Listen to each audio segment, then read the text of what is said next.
everybody. My name is Eric Kasloff, and welcome to the Hey, Let's Do Lunch podcast and the Something Something podcast. With me, as always, is Larry Sands. How's it going, Larry? Everything is great, Eric. It's the start of a new year, start of a new podcast. What else can you say? Yeah, so Larry, I am very passionate about a lot of things, Yeah, film and TV being the main ones. And we have someone on our first show for this new podcast yeah, who really shaped television for me in a lot of ways with that's cool. one of my all-time favorite TV shows. It's a show that when I watch it, I can't just do one episode. I have to marathon it. He's also made a lot of great MOVs, a very cool action movie that I really want to talk about with him. Ladies and gentlemen, Mr. John Gray. How's it going, Mr. Gray? Hi, Eric, Larry. Thanks for having me. Hi, you're absolutely welcome. Thank you for being the first guest on our newest podcast, Let's Do Lunch. Thank you. Yes, I'm sorry that I'm not doing lunch, but it's my intermittent fasting day. Oh, That's right. okay, That's okay. okay. I am having That's my quite. my non-calorie Zevia grape drink. I love it. Oh, That's that good. sounds good. That's very good. That's very good. So, uh, uh, John, you heard Eric's opening monologue. There is not a whole lot that he adores more than movies and TV, and just the idea that you created one of his most favorite TV shows is absolutely amazing. Which is Eric what? Ghost Whisperer. Yeah, yeah. But let's start with the beginning. I know Yeah. from what I've read, you were originally from New York, correct? I am from Brooklyn. Awesome. Yep, Brooklyn. yes. How did you get into, or what made you want to get into the film industry? Well, some of it was, kind of ignorance in a way because I just had no idea what it would really take Yeah. to get into the business. But growing up as a very young kid, I was very lucky that I discovered writing and storytelling at a young age because being goal oriented kind of kept me out of trouble. Um, and so, I used to think I wanted to be an actor. As a kid, I would watch TV, go to movies, and I just thought the actors did it all. And so I really wanted to, tell stories through acting. And the apartment building I grew up in Brooklyn had a loading dock behind it. And there was this kind of raised dock area and a little staircase that led up to it. And if you squinted, you might think it was a stage. So I started putting on plays Mm. on that loading dock for my neighbor, and I'm literally like 11 or 12 years old, and I was acting in these plays, and I was also very obsessed with the Civil War. So I would play Lincoln, I would, 12-year-old Lincoln, and I would write Civil War plays and perform them, and try to get my little neighborhood buddies to come and watch. And while I was doing these plays, I used to be frustrated at the fact that I couldn't control where my audience, as such as they were, would look. Hmm. If I was on stage and I pulled out a gun, which Lincoln often did, I'd want to say, I want to show the gun and then the face and and it occurred to me, I realized I could do that with a movie camera. Mm. And so I had an uncle who had an old regular 8 millimeter. This is how old I am. It was a regular 8 movie camera, which for those of your audience who are not as old as I am, I don't know. It's a camera that ran a 50-foot reel of 16 millimeter film, and you would run it 25 feet one way, stop, flip it over, 25 feet the other way, and at the lab they would split it down the middle into 8 millimeter. Wow. And my uncle had this camera, he lent it to me, and I started making movies at age 12, in my little neighborhood. And that's when I really started to understand that movie making was about the consciousness behind the camera. that Mm. the actors were important, but really the actors were another tool in the storytelling, and it was really the person behind the camera that's controlling it. And then that's when, luckily for the world, I lost interest in acting, and wanted to really be that storytelling sort of person. Mm. And I never looked back. I mean, I just that was what I decided I wanted to do. It's what I felt the most comfortable doing. I was always very frustrated because I couldn't get my friends to take it as seriously as I took it. I couldn't Yeah. get them to show up early and work a long day. Right. But somehow or other, we made these movies, and Yeah. I was kind of off and running. And I eventually there was a film fest. Well, I eventually joined a filmmaking group in my neighborhood. I heard a rumor that the Brooklyn Arts and Cultural Association was going to open up a film workshop in my neighborhood in Bay Ridge. Wow. Wow. I didn't believe it. Yeah. And I found out what night it was, and I went there and I waited, and I was the only person who showed up. Wow. And these two guys came who were wonderful friends of mine to this day. This is like 1974. Oh, Um, and they had a small grant from the Brooklyn Arts and Cultural Association to fund little movies for little guys like me making movies.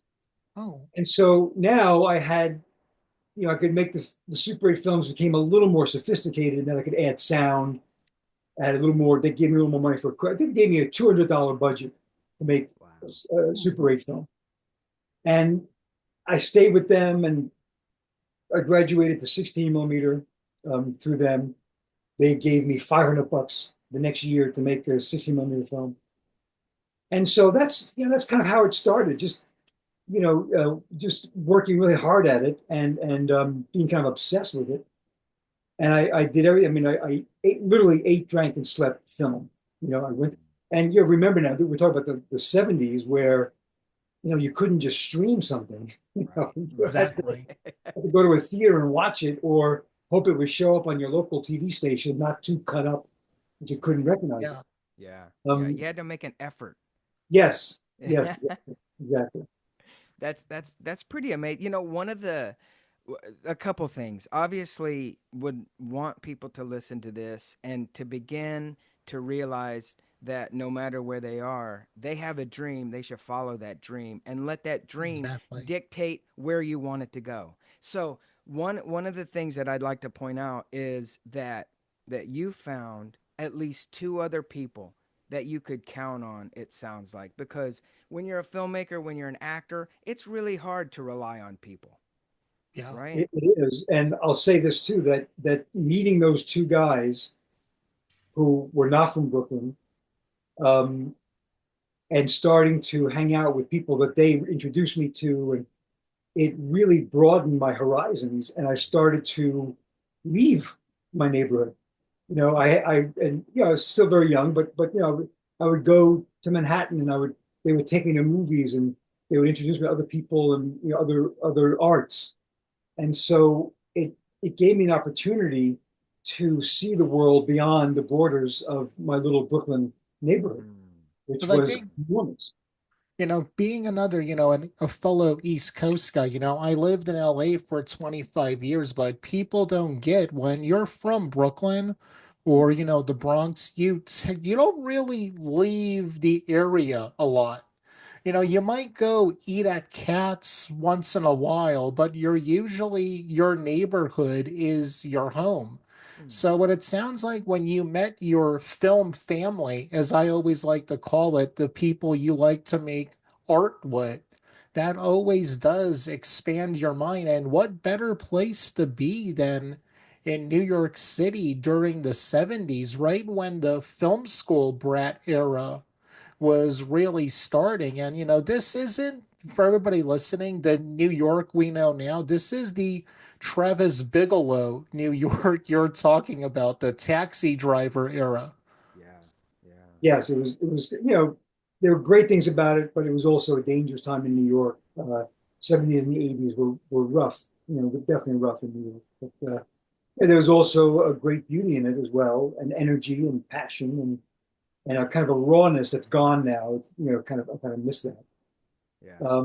But I was just very lucky to find those people or have them find me and just sort of expand. And what happened then is that I had made a 16 millimeter film, a little black and white, 10-minute 16 millimeter film. And then there was this magazine called Super 8 Filmmaker. Oh, And when I say I love this magazine, man, it was, the monthly magazine. I had a subscription to it. And I would wait by my mailbox when I thought it was going to come.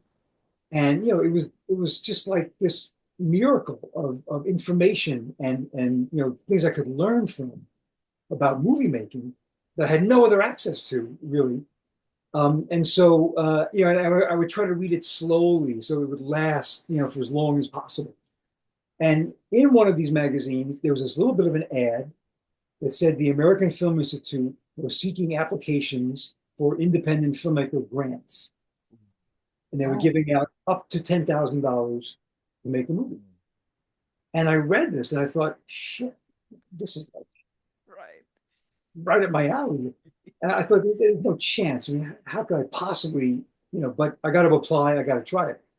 And I had summer jobs for the Parks Department in New York. And one summer I worked as a maintenance man at the police station at the local police precinct. And there wasn't a lot for us to do. And a lot of times our boss would just say, okay, I need this floor cleaned. So just do it and then disappear. I don't want to see you to the end of the day. We have nothing else for you to do. And so I would do that, and then I would write something. And so I wrote a script that I thought would be a good, film to apply for this grant. And one of my film workshop buddies, Joe Macefield, still a dear friend of mine today, he helped me do a budget. I didn't know from yeah, what do I know about what kind of equipment I need, and he said, well, how many vans do you think you need? Vans? I need vans? Yes, you need vans. So he put together this budget, came out to about $7,000. And I filled out an application, I sent the script, and I sent my previous 16 millimeter film to the AFI. Wow. And this was like during the summer, and I kind of just forgot about it. Think this will never happen. And then in December, I get a letter from the AFI saying, "Hey, you didn't sign the last page of the application. Please sign this and send it back to us." And I thought, now, why would they be doing that? They're going to announce the grants in January. Well, why would they be asking me to sign this if I wasn't going to get this grant? This Yeah. couldn't be. So I signed it, apologized, Yeah. sent it off. And then I get a telegram in January from George Stevens, the AFI, congratulating me that I got this grant, $7,000. Wow. So I don't even know what that is today, and this was 1976. Yeah. I was the youngest person. I was 17 years old. I was the youngest person to Wow. get me with that. Wow. Unbelievable. And it was just, it was a massive change because it also affected my family because they looked at this and the idea that some institution in California would give me $7,000 to make a movie just blew their minds. Is this serious? Yeah. Yeah. And so I did. They sent me the money. I made the movie. We shot it on location on Long Island. 4 days of shooting, and it was a life-changing thing for me making that movie because it was certainly the most professional I'd ever worked. I was working with professional SAG actors. Wow. I had a fairly professional crew, and we had some money to spend, so we could actually get equipment and do things the right way. And I'll never forget this. After the first weekend of shooting, I came back to Brooklyn, and I was just like at complete loose ends. Like I didn't know I was so full of passion and emotion and the experience I had had on these first 2 days of shooting, where I felt like every single thing I did came as naturally to me as putting on clothes. Wow.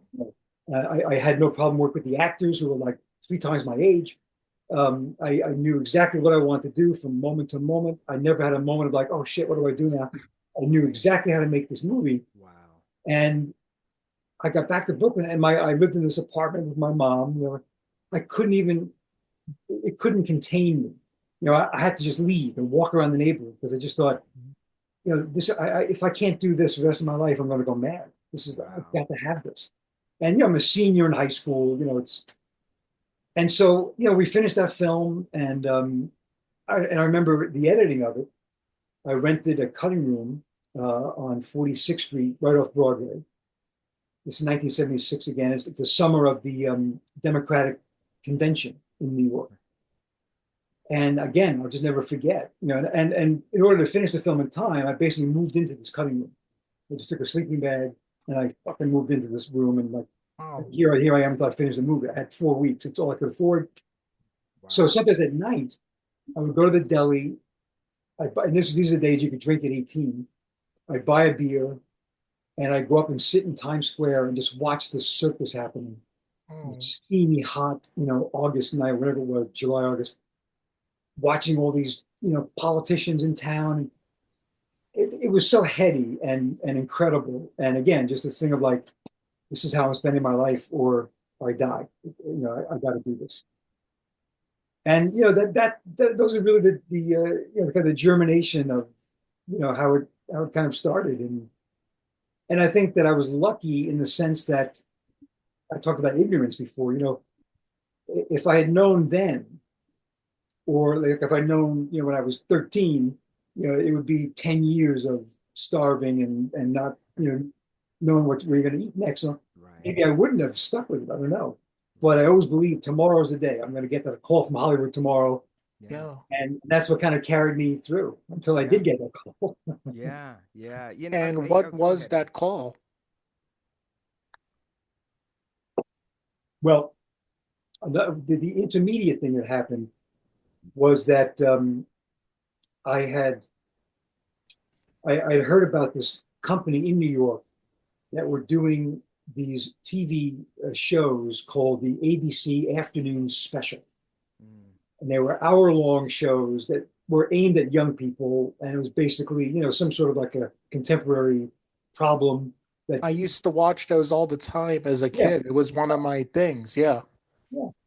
And so I heard about the people who were making the show and they were in New York. And so I thought, I'm a natural to direct this. I've got to direct this. And so I sent them my film and I sent them a nice letter in the days of pre-email, and well, come on in, let's talk about this. Wow. And so the thing was, at this point in time, I was maybe 19 or something, maybe 20, but I looked like I was about 17. I really looked young. And I walk in this office, and I don't know anything about dressing. I know nothing about that. So I walk in with a stupid shirt, and they take one look at me. It's like, oh, we can't seriously propose this guy to the network to do one of our shows. And so they were very nice, but very patronizing. And they just said, come back in a few years and, we'll see. But I was like, no way, and in that office, I could see the cutting rooms and I Wow. could hear shows being cut. And oh, I got to be here. So I, I started the Let John Gray Direct campaign. Yeah. Started with, I did 100 helium balloons, all of which said Let John Gray Direct So on them. you were doing viral marketing before Right. viral marketing was a thing. Right, exactly, exactly. So I did 100 of those balloons, and I put them I tied them in the elevators of that building. I put them on the parking meters. The building was on 55th and 8th. I put them on parking meters. I let a week go by, and then I sent them a singing telegram. Let John Gray direct. Very Oh my funny. God. And then my mom, God bless her, she baked me this giant sheet cake, this chocolate sheet cake. Let John Gray direct on it. I delivered that to their office. And so finally they called me and they said, look, we don't have any more room for your stuff. So stop sending it. But here's the thing, there's this company in Washington, D.C. They're about to start doing a PBS series. It's a dramatic series. They're looking for non-DJ directors because they can't afford DJ directors. And of course, I wasn't a DJ. So, here's their name and their number. Call them. Good luck. Wow. And so I'm not going to call them. I'm going to go there. I'm going to get on a Right. train, Yeah. go down to No. DC. I take a cab from there. I have no money for any of this. It's crazy. I can't drive. I have a driver's license. And I get out there to Northern Virginia and I barge into this office and I give them the same spiel. And again, they look at me and they say, you can't possibly, look, we'll give you a job as a PA and maybe, and I said, look, I could be a PA in New York. This is here are my films, here's what I've done. So no, they say no, and I do the same John Gray direct campaign with them. That's awesome. A I little more love expensive that. now, but they appreciated it, and they finally called me and they said, okay, look, we've got this 15-minute dramatic film that we just got the contract for. It's about teenage alcoholism. Um, we're going to let you direct this. If you do a good job, then we'll talk about the Powerhouse series, which is a much bigger series. So they paid me $750 to direct this movie. It was the first paid directing job I ever had. It was amazing to me. This was 1980, and so I went to DC and I did that job. I came back, and I really want to do that Powerhouse show now. And they love the film, and they said, okay, you're gonna do every other Powerhouse. Wow. Powerhouse was like about a reformed street gang who solves crimes. Wow. So I'm just like, this is the best thing ever. And they said, look, you'll shoot a show, prep it, shoot it, prep it, shoot it. So it's going to be about 6 episodes that I'll direct. So I'm just over the moon. I'm ready to move, and I love Washington. I loved it there. I'm ready to move there. And then the producer of that show gets fired, and the new producer doesn't want to know me. He's got like all his own people, and they're not interested anymore. So now I'm dead in the water. I'm not going to move to DC, and what am I going to do? So I take a bartending job, but I kept at them. I just never let go of these people. And I used to go down to DC, take a train down. I take this guy out to lunch, this producer, and I would just harass him. And he was saying to me, look, we just don't know your work. We don't really know who you are. And right now we're relying on people we've worked with before, who we know, we can rely on. If that ever changes, you're there. So I just kept up, kept up, kept up. And now, like the season's almost over, these first bunch of episodes. And I go back again and I say, come on, man, I know you haven't opened, someone just dropped out of one. And then he's got the balls, if I may say that word, Go for it. to Yeah. say to me, well, John, the thing is now it's going really well and smooth and it's kind of a whole well-run thing. So now we're looking to kind of branch out and get new, exciting people that we've never met before. And so, you're kind of old hat by now, and what do you Gee, know? I haven't what? even done anything. At So 20 something years old, you were old hat? it was already so familiar to them that Okay. like, oh, okay, now let's get somebody. So finally, they knuckle under and they send me a script and they say, if you want this one, you can have this one. And so I ultimately ended up doing 3 of those Powerhouse episodes. I had a great time, made great friends. Again, to this day, I'm still friendly with a lot of them. And when that show was ending, they got another contract in for a bunch of television. Well, not they were going to be like 15-minute classroom shows that basically each one dealt with a problem in a dramatic way, like credit, how to get credit. It was all about teaching teenagers how to do this stuff, but it was all done as a drama. And Wow. I knew they were getting like 12 of these things, or 15 of them. And so right away I'm scheming, like, I want all of them. I want to do all of them. So I sit down and I say, here's your chance to make up for not giving me every other Powerhouse. And what I did was I figured out how much it would cost me to live in Washington, was the least I could do it for. And I came up with the bare bones that I needed to make, which was $400 a week. And I said, if you pay me, I'll do this for $400 a week, but you got to give me every episode. And there's nobody else who would work for that little money. Right, Yeah. right. And that got their attention. And they said, okay, well, listen, we've already given 3 of them away, but we'll give you 12 for that. And I was in business. Wow. And I That's Wow. moved, amazing. a bunch of friends of mine took a house, that we paid $100 a month for each. And for almost a year and a half or so, I guess it was like a mini studio situation because I got one show prepping, I got one show shooting, I'm Wow. cutting another show. It was a Wow. fantastic experience, and I love living in Washington. I still go there twice a year just to be in the streets there because I love it Yeah. so. Yeah. Yeah. And so that was my first paying gig, and the first time I paid for it. And I came back to New York when that was over, and found that I just couldn't get any traction at all. Nobody cared about these shows. They were kind of like kids shows. They felt, and they weren't spectacularly visual enough to, say, "Oh, this guy's a genius." So Right. I, struggled for another couple of years there, tending bar and selling books and doing all the stuff that we all do. And then it wasn't until I forget what year it was now, maybe 1984 or something. And I was also still making short films in the meantime. But, I did them on credit cards. Always. Whoever I could get Yeah. money together to do a short film. Yeah. But I had written a script, and I got these two producers who I had met when I was trying to get that afternoon special job, because they had produced the afternoon specials, and they loved the script and they wanted to help me make it. And great, and now it's three of us instead of just me. And so it was a father son story, and we had heard at the time that Robert Duvall and his nephew John Savage were looking to do a movie together, and like this, it couldn't be any better casting than these two. Wow. Right. So I always feel this is an amazing story because it's true, and these things never happen. But so we thought, okay, well, who's Robert Duvall's agent? And we look it up, and it's Fred Spector at CAA. And I never even heard of CAA. What do I know? Great, well, we're going to send it to Fred, whoever this fucking guy Fred is. Okay, Exactly. just send it over. Yeah. Yeah. Yeah. So that's what I did. We just send it. We put in an envelope with a cover letter. This is for your client, Robert Duvall, John Savage, and we send them the script. And in those days, this was called an over the transom submission, meaning that like in the old days, there used to be a transom, like a vent above the door to someone's office, and so people would like put things in that Drop transom. it Yeah, in. Whoa, that's what like this on the was called. Jetsons, like Yeah. Yeah, yeah. Yeah. But that was like there was no connection, there was no introduction. It was just Wow. cold.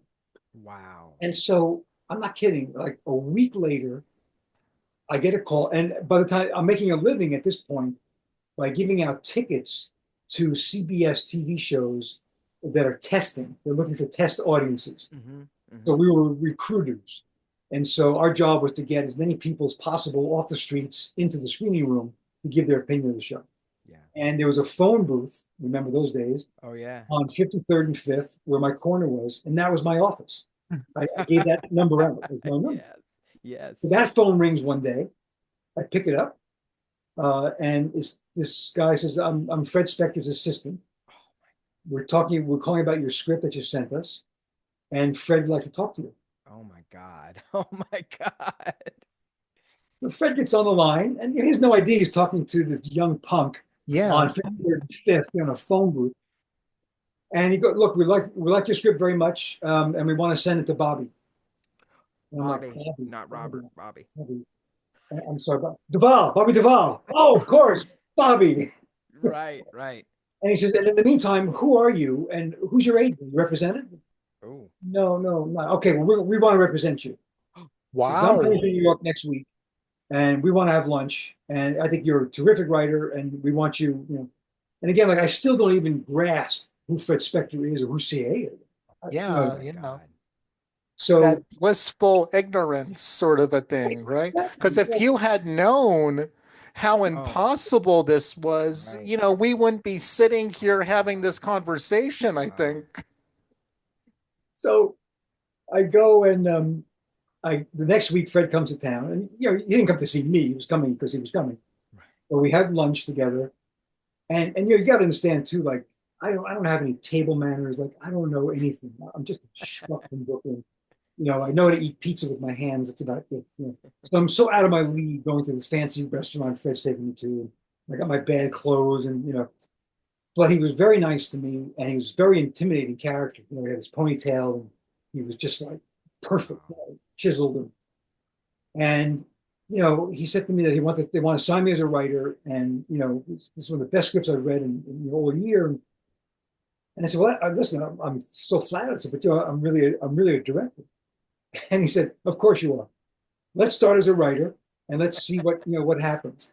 Wow. And he said to me, I couldn't believe it. He goes, look, you sign with me, I will have you a writing job in 30 days. Wow. So how do you say no to that when you're on a Yeah. corner Yeah. Nothing else going on anyway. So, and he goes, and I'll get this movie made for you. Oh my. I said, all right, of course. So I signed with Fred, and he lied. It wasn't 30 days. It was 2 weeks. 2 weeks. I get a call Whoa. saying, we've sold you to write this comedy, a teen comedy. Because it's really a stupid idea, but it'll get you out here to LA, and we'll meet you. We'll send you out all the meetings, and you'll start. Wow. And that was the moment where I really started to have. This was 1984. Uh, I was in my early 20s, I guess, and this is when I really started having a career. And from that point on, I never had to work at anything else except, writing or directing. That's such Wow. a beautiful story. Oh, it was the greatest. I was so, and I remember, if I may, Go um, ahead.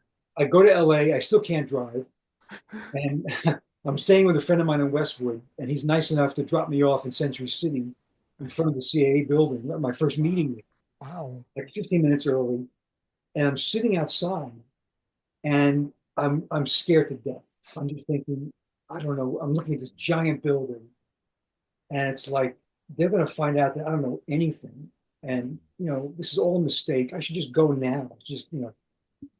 So I go up there. I go up anyway, and I sit in the reception area. And ahead of me, behind the receptionist, there's this big conference room with a big glass wall.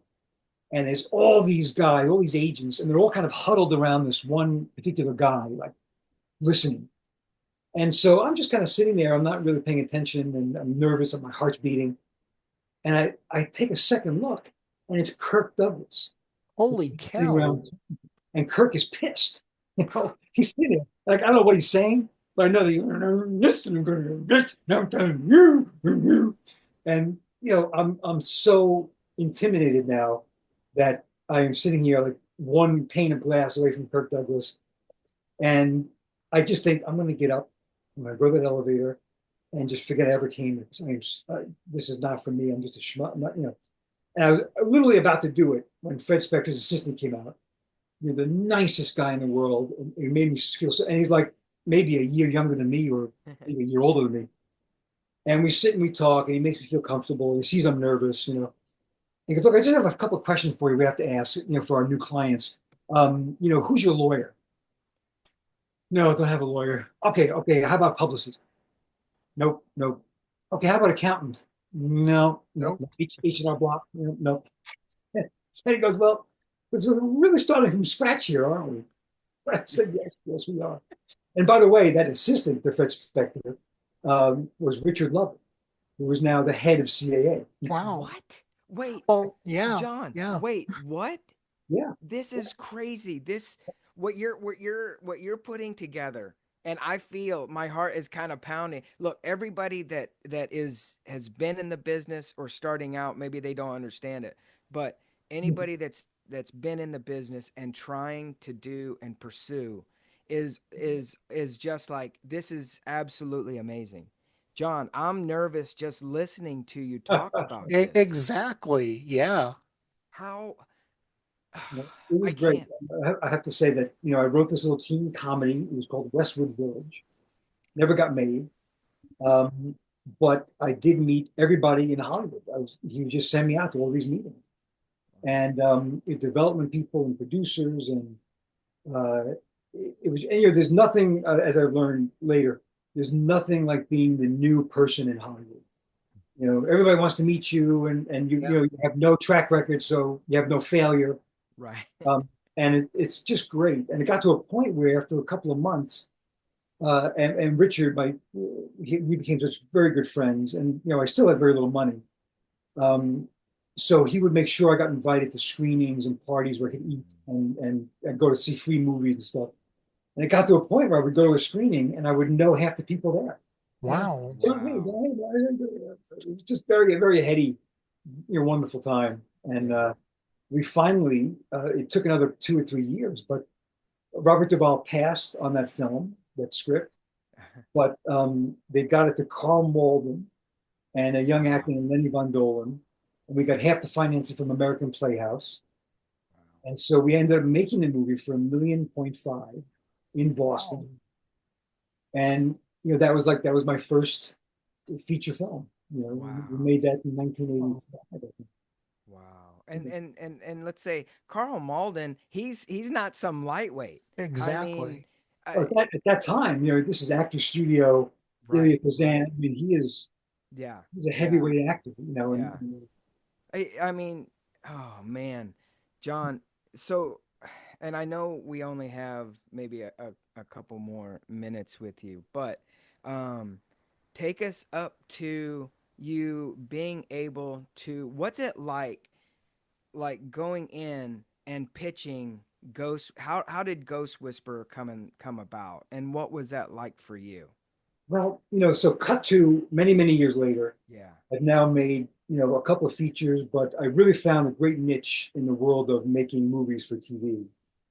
You Um, mean the amazing the Jerry Lewis and Martin, D. yeah, which Martin when I Lewis. saw that, Yeah. John, I was like, oh my, it made me think about missing my grandmother Hmm. so much and watching that. Now, CBS, from what I noticed, always had the Hope show that would go, it started with Touched by an Angel, Hmm. Promised Land, Hmm. Early Edition, Joan of Arcadia, and then, you guys came in with their new Hope show with Ghost Whisperer. yeah, yeah. Well, I had done most of the movies, not most, but a great many of the movies I had done, I've done for CBS. So I had a good relationship with the executives there. And, it was such a sweet setup for me in that world because for like, 10 or 12, 14 years, I was making these movies and they trusted me and I would write them. They'd always be fairly high profile, films and they just left me alone. They would just Oh, say, okay, we'll see you when you finish Do shooting. it. It Wow. it was a tremendous, setup. Wow. And so at one point, Bella Bajaria, who was the head of TV movies at that time at CBS, called me kind of out of the blue and just said that she had come across this person who could um, clear your house of ghosts. And I think some of the other executives at CBS had problems with hauntings. They found this woman. She lived in Ohio. They brought her in. She got the ghost to cross over. And Bella said, "Yeah, I heard this, and I just felt like might be an interesting series. What do you think?" And I had no um, real desire to be in the world of series. I love the movies, and I thought a series, it's the same characters every week at the same locations, basically. It sounds boring. I don't think I want to do that. Mhm. But when I went, I had this meeting with Marianne. I met her in Studio City, and I was expecting, I don't know what I was expecting, like some exotic kind of person, maybe, But I walk into the Starbucks and there's Marianne just sitting there, salt of the earth, Midwestern woman, with her husband Ted, who's an ex-Marine, the Mm. brush cut and tattoos, and they're just the nicest, most normal people ever. And Marianne's thing is like, yeah, I was born with this ability to see dead people when they're stuck here. You know, Wow. and I can convince them to cross over. I can show them the light and convince them to go into the light and cross over because that's ultimately what they're supposed to do. Not supposed to be earthbound. yeah. So uh, this year, and I said to her, "So you see ghosts all the time?" Yes. I said, "How about right now?" Yes, there's three people here right now in the Starbucks, who are dead. What? So I had to describe them to me. She said, "Well, this guy over here is probably his mother, but he's watching over his shoulder. He's like, yeah, and that scene is in the Was in pilot. the pilot. Yeah, I Yeah. was about to say that. Wow. And so I came away from that meeting thinking, I'm a big fan of Gothic horror. I've always wanted to do Gothic horror, and I love emotional drama. So is this a chance to meld those two things? Um, and so I thought, I don't know, I think I got to try this. I got to do it. So I agreed to write the pilot, and I thought, what's the chance? The mortality rate is huge in these things. I'll Yeah. write the pilot; it'll be a great experience. I'll make some money, and So I write the pilot, and they say, okay, we're going to make the pilot. What? Okay, all right. Well, hey, lots of pilots get made. Doesn't mean anything. No big commitment. They'll do the pilot. I'll make some money. I'll have some fun, and it'll all go away. So we make the pilot. They like the pilot. Okay, we're going to do 13 episodes. I was like, I got to do this 13 times now. Are you crazy? Oh, and of course, we end up doing 100 and something episodes of it. Yeah. And I loved it. It was a great experience. And I, pardon me, just one second, guys. Oh yeah, take Yeah. your time, sir. Yeah. I'm Yeah. One thing that kind of pops out is one of the big questions is, does your passion, has it ever changed from Hmm. when you were first starting out to doing what you're doing now? Writing books and to shooting. And your Has that short ever films that are Yeah. really cool. Again, Yeah. if you want a master class at atmospheric horror, I am going to put a link to the short you did for your book because Mhm. it is Oh, thank you. spectacular. Yeah, yeah. And Oh, speaking thank of you. master class, this is like a master class in what it takes to to start the business and have a realistic view of it. But then you just have you found that your career has just been like one yes after another? No, Meaning meaning you just say yes to whatever comes up and you Not in follow like that? projects getting Yeah. greenlight, but in your willingness Yeah, to willing. like, Thank you, hey, Eric. Yeah. there's this project coming up. Would you be interested in doing it? well, I think uh, a lot of what helped me is that I never wanted to do anything for the money. Mm, I've always believed that if you follow your passion and have a vision, the uh-huh. money will follow. But the Yeah. most important thing is to, because I've been offered tons of movies. In fact, my wife, my wife and I first met, um, she was amazed. And this is like in the heyday of TV movies where you get an offer every week to do a movie. Wow. It was amazing. Wow. And especially if you proved you could do them on budget and the rest of it. Right. And she would see me turn down these movies one after another. And she'd be like, my God, how do you even just have the nerve to do it?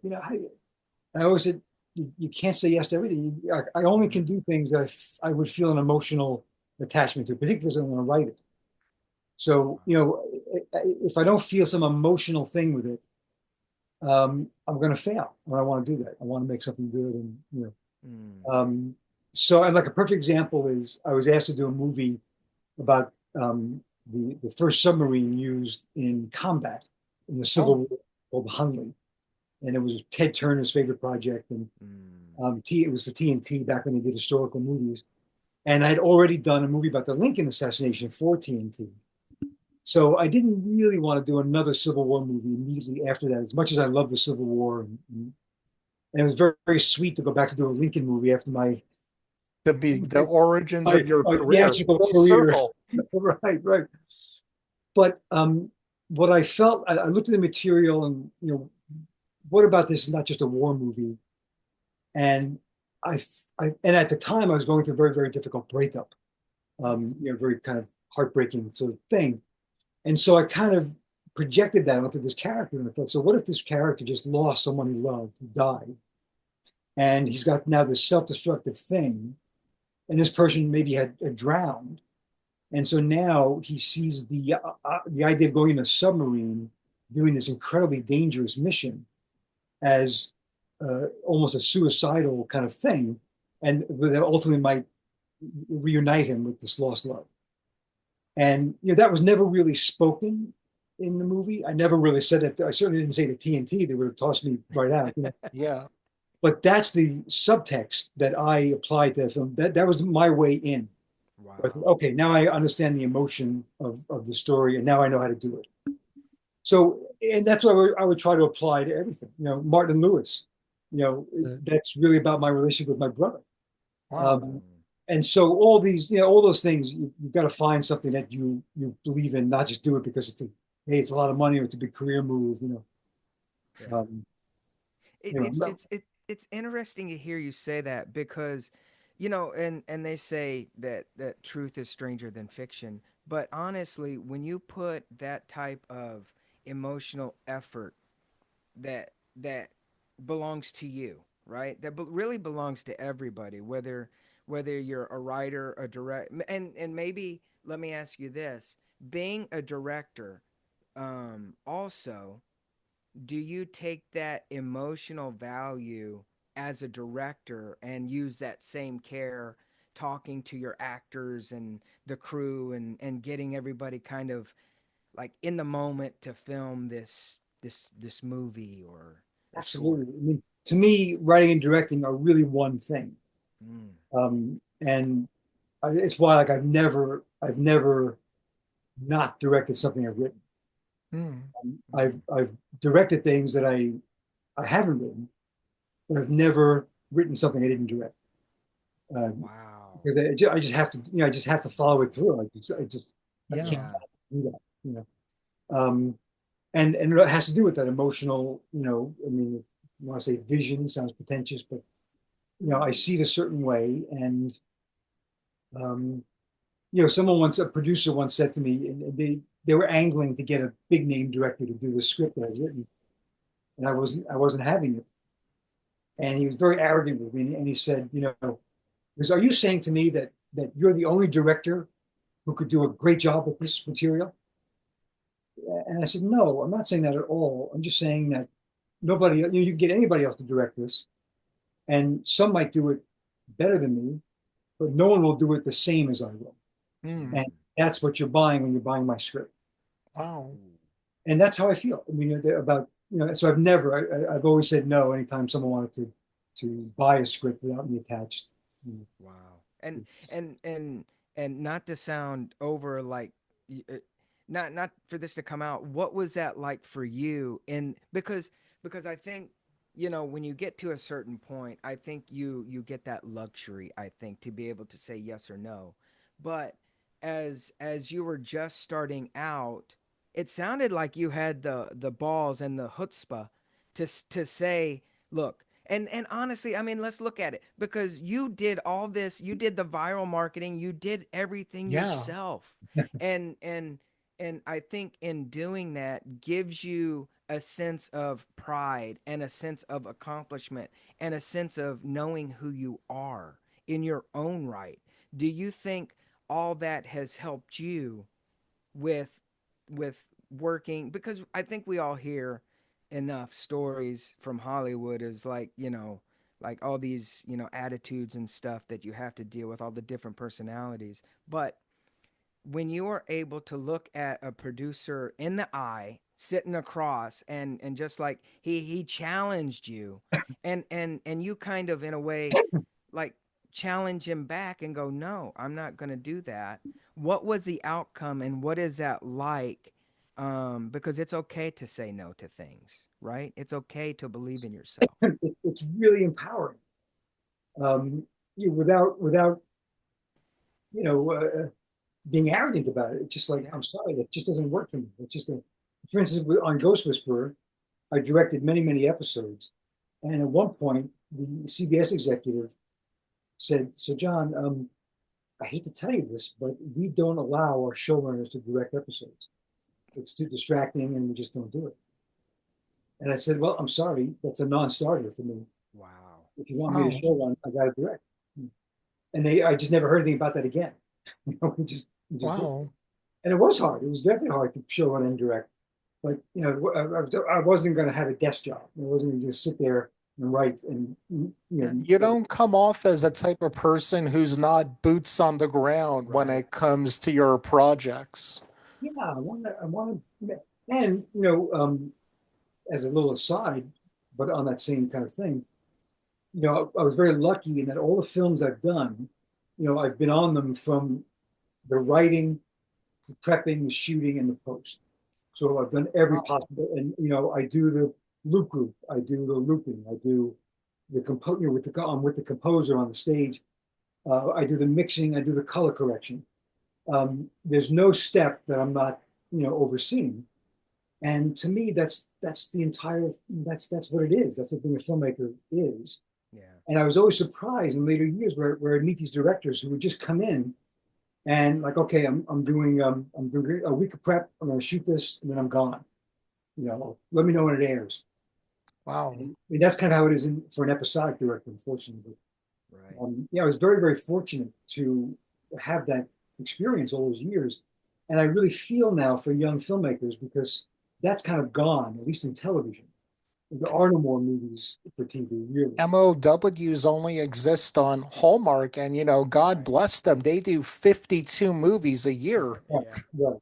Yeah. Yeah, and that, that's the other thing, and but for the most part now, for young directors, episodic is really the only real choice they have, and so they come in. The show's already cast. They get 8 days of prep, and however many days of shooting, and they get X amount of 4 days, 5 days to do their director's cut, and then they're gone. And Wow. that's the end of their feedback into and it makes sense in television because it's really the showrunner's thing. They've got the vision, Exactly. they've got the overarching thing. But for so many of these directors, there's no training ground anymore to have this experience of prepping and casting. Yeah. Yeah. It's a Yeah. shame, but it makes me feel very grateful. Yeah. So, two things I want to get into before we close up. Of course, we're going to talk about your book, and our movies have crossed paths in the short circuit. I was thinking about that. From what I know now, you are someone who's able to adapt while making a movie because in the middle of making The Glimmer Man, Steven Seagal decides he doesn't want to kill people in movies anymore. And one thing he is very good at, was very good at, was killing people in movies. Now, is this when the Dalai Lama made him a deity? He decided to do that? Because I've heard, I forget the gentleman's name who he killed, and you have to have him come in and do ADR. That was, I mean, we could do a whole other podcast just on that making a movie. But basically, there was a scene in this film where Seagal has to confront a killer, a serial killer in this church, and Stephen Tobolowsky played the serial killer. And the thing is that Seagal's character, who's a cop in the film, is suspected himself of being this killer. So it's a big moment in the movie because, oh, great, now the suspicion's off me. We got this killer. But the guy ends up, almost shooting Seagal. So Seagal has to kill him. So now, okay, now there's more suspicion. Oh, he killed the guy that, they think. So the guy's got to die. I mean, there's no question in the script. The guy has got to die. So we're shooting the scene. We're shooting in a Catholic church, and the serial killer is at mass when he's found, and he ends up taking a priest hostage, and that's how. And he's having a standoff with Seagal. And so, Stephen comes up to me and just says, "I can't do this. I can't kill a person in the church. My fans will hate it. They'll hate me." And this was like this maybe the 20th time I've heard some bizarre thing like that could change it. Yeah. So I'm trying to hear him out. My mind is racing. Like, okay, how do we do? We're here shooting it. What do we do with this? And I try explaining to him. I said, Stephen, he's got to die because we feel like you killed. We want to feel like you might have killed him on purpose, so that people will think he's killed the people that you're suspected of killing. And I could see he's already confused by the plot. He doesn't really understand the plot in the first place. So he's not buying it. No, I'm not going to do it. I'm not going to do it. So then I said to him, I said, Stephen, here's the thing. You are a great actor, more than anybody knows, more than anybody realizes. And my advice in this situation is to use those feelings. You don't want to kill this guy because it's the Catholic Church. Use that. Neither did your character. The last thing he wants to do is kill this guy. Please don't make me kill you. That's a great moment for any actor, and especially an actor Yeah, here. yeah. And I see him, he's like, yeah, all right, yeah, yeah, that makes sense. Let's try that. So just appeal to the ego. So we Wow. do the scene, we get it done.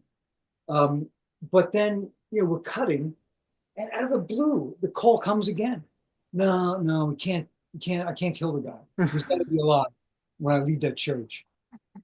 Well, how do we do that? See, we've already shot it, and the whole rest of the plot depends on him being dead. And he said, no, let's bring him in, and we'll just have him loop a moan, so we know he's not dead. I didn't kill him. So I appealed to the studio executive, Oh like, man. help, and he's basically like, sorry, John, you'll never have to deal with this guy again. I got to deal with him for three more movies. So What? oh, bring in poor Tobolowsky, who's like the greatest guy in the world. He's a wonderful, wonderful man and a great actor. Very And funny. oh, and he's hilarious. And he's being a good sport about this. He's not being like, oh God, Have so you seen his YouTube video talking about I this? have, yes, I have. Okay. It's been sent to me. Well, anyway, we do the loop, we do the moan, but I never put it in. I never put it in any cut of the film, and it was just never mentioned again. Mm, It was like he just forgot, and so wow. Wow. that's how we Well, got away with it. now, you've been making, like I said, a lot of very cool short films, but the one thing I really want to talk about in closing is your book, which sounds so cool and creepy. And again, that short you did, is that more of a sizzle reel, I think, that you're putting it out there for? And We did. for people who don't know, a sizzle reel is when you're a filmmaker, you either shoot a small scene from the script or take scenes from other movies to give the sizzle for what the steak is going to be. Oh, well, the project is called The Desecrated, and it started life as a feature script that we were trying to get made. Um, a lot of difficulty getting it made, and my manager said to me, have you ever thought about doing a proof of concept, like a 5 or 6 minute piece, take a scene, and I thought, oh, great idea, I'll do that. And so I did that, and it came out really well. And in a way, that's what started my journey on this short film thing that I'm on now, because I had such a good time making that film, and it got such a good response, and people encouraged me to enter into film festivals. What is that? That what the world is. Mm, Believe me, enter. So I started entering into film festivals, started winning awards, and so I then started making a short film every year, and sometimes I pull off two every year. But anyway, in terms of The Desecrated, we still couldn't get the feature film made, and then when the pandemic hit, I thought, okay, I can't make movies. Well, I did manage to make a short film, but I said, what am I going to do now with this time? So I've always wanted to write a novel, and I thought, here's my chance. I'm going to take Desecrated. I'm going to write a horror novel, and that's what I did. And so I took that year and wrote that novel, and it's gotten some great reviews, and we're still trying to get the damn movie made. It's just so difficult to get anything done. yeah. But that's what started me on the journey of short films. Uh, and in this business, when you get older, uh, you become a little bit less in favor, and yeah, that's fine. But you have to start thinking about, how am I going to stay creative? How am I going to Yeah. keep going? Yeah. So writing these novels and making these short films is what I do, and my wife produces them with me, and love it because it is like going back to those original days where it's like, let's put on a show. Yeah. My Yeah. wife does the costumes. I help unpack stuff. I do the craft service. It's just a real team effort and allows me to stay creative and allows me to keep working with actors I love and crew people I love. And I keep telling stories. And I tell them the way I want to tell them. I don't have to play Mother May I with any studio or network. Yeah. So, it's frustrating at times that I don't have the resources or the tools that I would like to have, that I'm used to having. And I hope I'll have again. But You in the will. meantime, it's still great to just, take $30,000 and make, 15-minute film. That's Wow. pretty cool. Yeah. And I And I think, go to film festivals and I do seminars. I do seminars on writing and directing and pitching.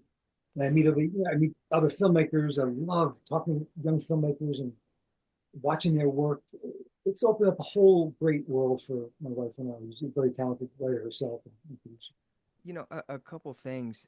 What is it? And we kind of you kind of touched on it, but when you do these seminars with like the young filmmakers, and what are some of the biggest takeaways that you're learning from these new filmmakers, or that you see that I don't want to say, are they making mistakes that you would love for them not to make? Yeah, I think, I mean, I love seeing the passion.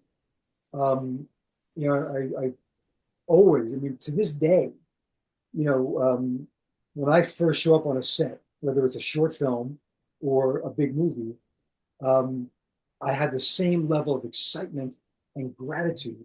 I can't believe I get to do this. I just cannot believe it. And that has never waned, never faded, it never went away. And when I see that in a young person, I get very excited and I love that. But what I will say about a lot of young filmmakers today is that I find that they're too involved in the technical. They don't really immerse themselves in storytelling. They're not Mm. reading novels. They're not seeing theater. Mm-hmm. They're not really learning about actors and acting.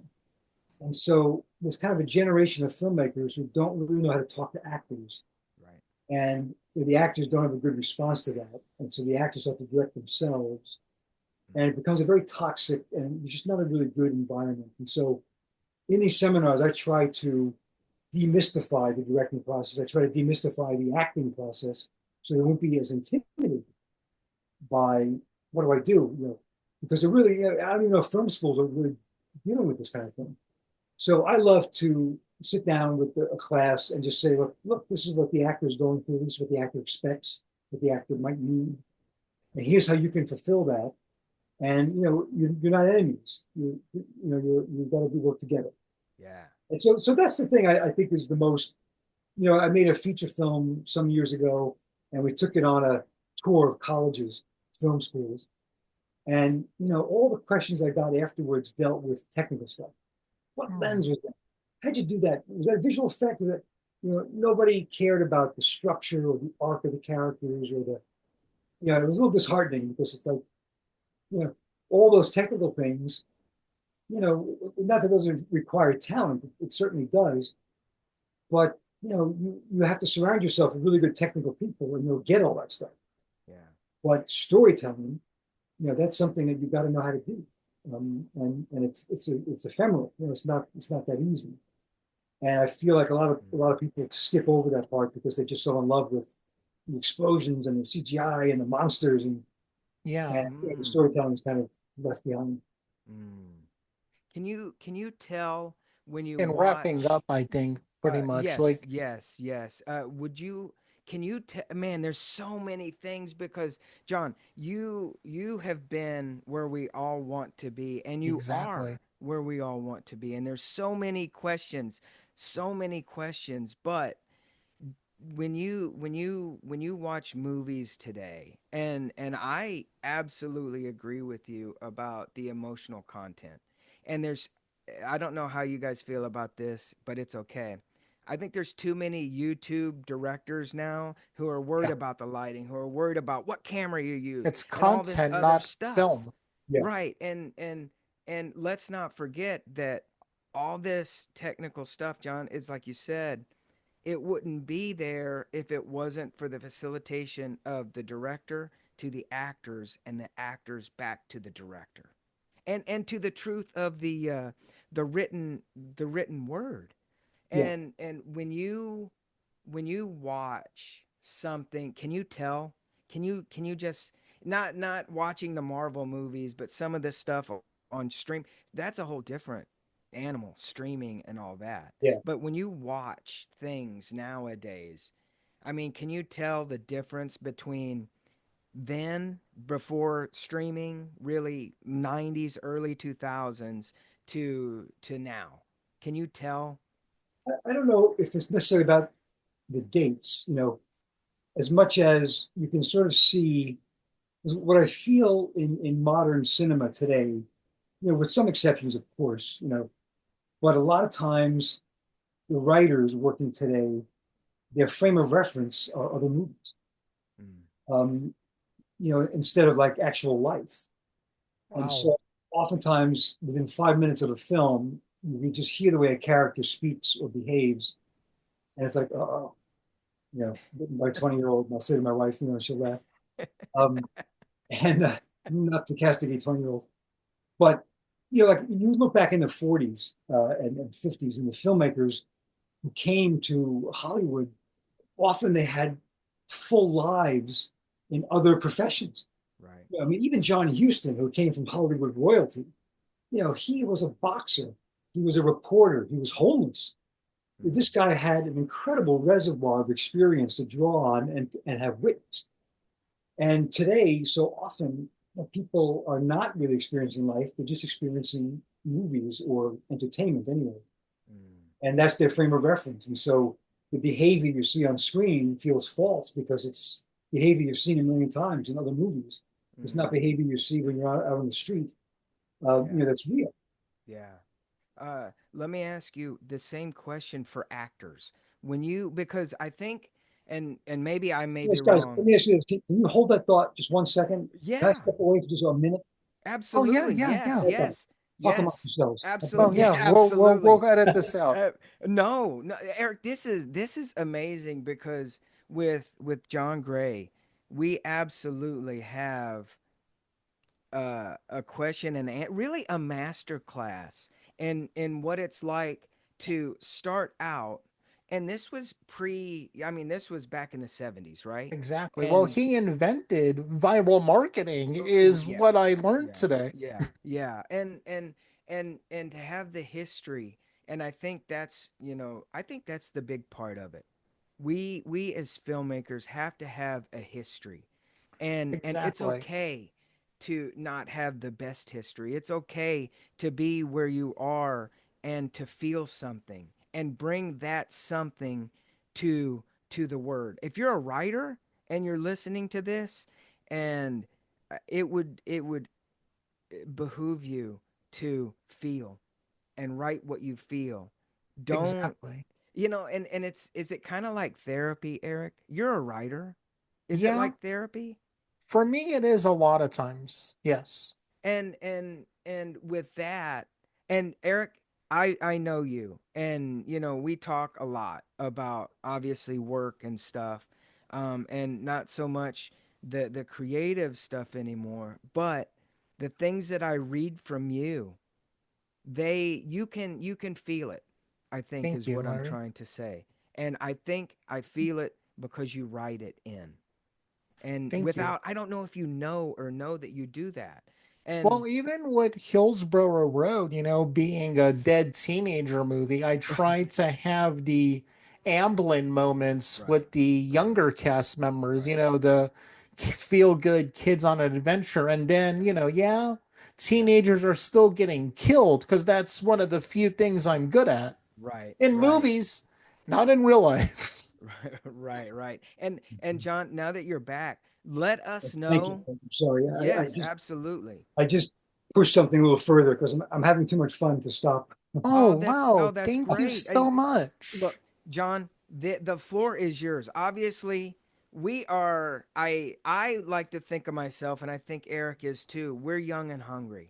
We I'm want learning we more want from this conversation than I than did in film anything, school. I'm than not even anything, joking. and it's like you, to hear you talk and to hear you speak is just such, um man, it does my heart good to Good. know that it's okay. It's kind of like I was just talking to Eric. It's okay to feel something as a creative person, because nowadays, you see everything being perfect, and then with the onslaught of reality TV, everything has to look perfect. But when it comes to creative, filmmaking, writing, being an actor, you can't be a good actor unless you can't feel. If you can't feel, and obviously this is my point of view, but I think, Larry, I think it was Warren Hersoff said if he was to start a film school, he would tell the students to get into a fight, get drunk, and get your right, heart broken or yeah, something, live life. Or as I say, yeah, pick a fight you can win, pick a fight you can lose, get your heart broken and uh-huh, break someone's heart. Because right, then you would have lived life. So, Mr. Gray, yeah. what I would like to know is do you think there's been a change in media where it's become content? You hear kids nowadays saying they want to be a content creator. One thing I heard that blew my mind, and I understand why they said it. They said, this person who's a musician, they called them a music creator because all they know is having creator in it. Do you think the loss of the MOW or movie of the week as we know it has caused that, or is it just the YouTube and TikTok in general has caused that? Yeah, I think it's more. I mean, look, when it comes to television movies, let's face it, a lot of them are just crap. A lot of them are just Yeah. thrown out there, and with made very little care, and we're just sort of fodder between commercials. Um, and hopefully many weren't. But I feel today, I think it's partially just the onslaught of visual media everywhere you turn. And in some ways, it's made the audiences certainly more sophisticated in terms of what they're watching visually. It's made filmmakers more sophisticated because they have more, they can practice more. But I think it come at a cost of story and those kinds of values that ultimately, from caveman days, from paintings on the wall, everyone wants. We all gather around to hear a story, and that I feel like is going away a little bit. And I think there's been a general. I mean, we shouldn't be into politics, but there's been a general dumbing down of not only our country but of the world, Yeah. so that there's almost if you're curious, if you're an intellectual, if you want to learn about things, understand things, you're almost an object of mirth. Mm, There's yeah. a segment of society that makes fun of you for that. Right. And I Right. think that's a telling, thing that might mean we're doomed Yeah. Yeah. or not. I hope not. But I don't know. This is a meandering answer to your question, but I guess I don't feel overly hopeful all the time about the state of art. Certainly not in this country. Um, and I'm not sure what the solution really is. I don't know. I always feel gratified. You see certain movies that are, full of passion and vision and originality, and you feel like, okay, there's still people out there who are doing it, but they're harder and harder to make. Right. I mean, and that's one thing where the streaming revolution has been phenomenal because now a movie or a series even, it doesn't have to have, it doesn't have to be a mega hit. It Mm, can just hit this little niche and still be successful, and that's enough. And I think that's why we see so many brilliant series now on streaming because they don't have to have 30 million people a week watch them. right. You know, they Right. get 3 million, that's huge. They get 4 Right. million, and they're a hit. Yeah. So I might be making those numbers up. I don't know, but Yeah, yeah, Yeah. because they don't Yeah. release their numbers right Not now. Like not right. unless you're Disney. Netflix They just doesn't. released. They Right. just released their numbers. Disney did. Ah, They just released their Yeah. streaming hours and stuff. yeah. It's quite a bit. Actually, that is I'm glad you kind of brought that up. Because I do want to come back to my question about the actor, but for streaming, how do you feel? And I think it sounded like that you're good kind of in the way that streaming is. But is it really giving more filmmakers an opportunity to get out there, or is it just uh, creating more content? Yeah, I think it's unfortunately, I think it's more the latter, because I really think that uh, there's just so much content out there. And on the surface, you think, oh, great, more opportunities for everybody. Right. But I find it more difficult than ever to sell anything because there's just so much out there. And you get the Exactly. same thing from the executive. Well, it's got to be noisy. It's got to be a noisy project. It's going to stand out. And okay, so a good story is not really enough anymore. It's got to, be noisy. Mm-hmm. So, in some ways, I feel like Mm. that's a problem. And I'm not sure. I mean, there are so many things, as you know. I mean, there's so many things on right now. It's not even possible to keep track of it anymore. Right. I mean, 15, 20 years ago, I would know every single thing that's on TV or cable, Yeah. no question. Now I have no clue what I can't possibly keep up with it. Yeah. Yeah. Are you And familiar with the whole concept of the monoculture? No. Well, the monoculture is like 20 years ago, where even like the early 2000s and late 90s to mid 2000s, where there weren't so many channels.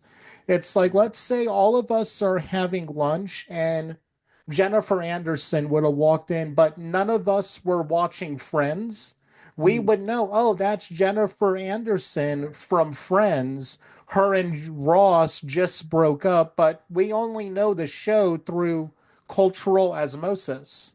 But mm, Right. nowadays, we could be sitting somewhere and the biggest anime YouTuber who has millions of subscribers and makes millions on endorsements from that could walk into that restaurant and none of us will know who they are. Or someone from a streaming series Right. could walk in, all of us are in the industry, and we'll have no clue who that person is because there's so much going on and it's impossible to know even through cultural osmosis or everything. So we're now in the stereo culture where everything is going on at once. Mm, interesting. mm, Yeah, that's an interesting way to look at it. yeah. You know, John, we get uh we it's a perfect opportunity to try to understand for people that are listening to this that are younger and they don't know about the 70s, they don't know about the 80s, they kind of know about the 90s because maybe they were born in 99, 98. But I think there is something to be said about having a passion for something and then having to work for it, Yeah, having to go out there and look people in the eye and say, I can do this, I can do this, I can do this, and I love what I do. And having people look and be able to look and touch and feel and go, I get it. I get what you're about. And with with all the streaming and all, really it's just noise, I think, because nowadays it's kind of like, you know, what you guys have both said, and it seems like the studio heads back in the 70s, 80s, you know, up until maybe the mid 2000s, they were the people making decision. They were the people saying, "Hey, let's go take it to the movie theater. Let's make this an event." And now they've not they've completely, now the studio heads are the streamers, the Netflix, yeah, the Amazons. And I think they've kind of done themselves and the movie industry, the entertainment industry, really a great disservice by cutting off really their pipeline to middle America, because I think movies, when we were growing up, were that camaraderie. We'd go with friends. We'd go to a late night movie. We'd be able to hang out after a movie and talk and get ideas. If you're a filmmaker, you go, man, if I could just make a movie like that, and you saw it on the screen. And nowadays you're huddled in your house, in your apartment, looking at an iPad or your yeah. phone. And I mean, oh my God, to hear how that sounds just sounds so cold. It's kind of crazy, and it's one of the reasons why I'm loving being in the short film world so much because Yeah. I go to a film festival, and our films get shown on big screens and big theaters with Mm, usually pretty big audiences. mm, And that's an experience I didn't have in all my years in television mm. Wow. because you're in a vacuum watching it. There might be 45 million people watching this movie, but I'm not with them. So, Yeah. Right. so to sit now in a theater and watch people, and I learn from my own work about, okay, this works, that doesn't work. But you're learning instantly by being there with a crowd, and that's one thing I am so grateful for now to have, that for many years I didn't. My God. John, And there it's is almost, something oh, about being on the festival circuit. When yeah. her name was Samantha played on the West Coast, I obviously couldn't make any of the screenings, but I made so many good friends that I'm friends with till today. In fact, the Johnson brothers, Larry, we ran a film And festival they with were part them. of, yeah, yeah, it So, was there's absolutely that amazing. camaraderie that you Yeah, make during that. yeah, yeah. John, there is something that you just said, and it kind of struck me where where I think short film is I got like a kind of like goosebumps because I from to me you're a visionary because you've kind of followed it and you've kind of followed your instinct, it sounds like, and you got to be where you are because of your instinct and your creative passion. And just like with making shorts, I almost feel that because of all the noise, that is, man, that is the thing to do. You are now in charge of your own destiny. You can make your own decision. You don't have to go to anybody and go, "Hey, I've made this. Could you put this on?" You go, "No, I've made this and I'm going to show it to the world." And Mm, and and I think, "Oh, man, there is there is a boldness and a passion that I think there will be, man, oh man, oh man. I think there's going to be a renaissance because of that viewpoint. mm, Um, wow. hope so. Yeah. I to think about because that's honestly for the independent filmmaker, that's the best way to get in, right? Yeah. But all the while, we have this grandiose vision, I think, as whether you're an actor, whether you're a writer or a director or anything creative, you have this grandiose vision. If I could only do this, then I could make this, then I can do this, not knowing that all the while, oh my God, you just all the while, it's right there. Mm, If we would just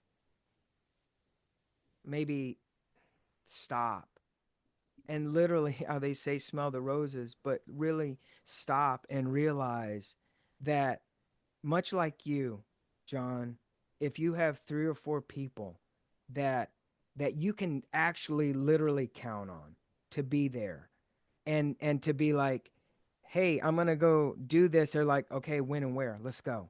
Not go, well, I've got this and I've got that. We all know those people. And I think when you've been around, I say long enough, even a couple of years, you find out who your filmmaking friends are. mm, mm. Yeah. But if you have that, then you really do have everything. Yeah, I agree. Uh, I agree. So, in wow. closing, what would you like to leave all the listeners with? Yeah. I don't know. I mean, for those who are aspiring filmmakers, I would urge them to just make movies. And every time I do a class, I always do this. I always say, everyone now has a movie Yeah. studio in their pocket. Yeah. I didn't have this when I was, Yeah. you can shoot, you can cut, you can do everything on it. So there's no excuse. And I just feel like just tell your stories. Be out there and tell your stories. That's the most important thing. And if you don't have any story to tell, then maybe you shouldn't be. You should, yeah, Which is true. It's not, look, however that sounds, it may sound harsh, but look, I think, John, you know just as much as anybody. The film business, much less any kind of entertainment business, is harsh. yeah, Yeah.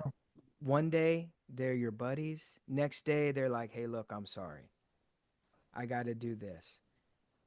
And I think if, if, if, if you can have a tough skin but a soft inside, and Hmm. listen to your inside and yeah, take those. It's like Danny DeVito. I had somebody, even my dad was like, Larry, Danny DeVito said, I just got to know. And you know what that means? That no is one step closer to a yes. And I think I that's how like we that. all live in the yeah, creative industry.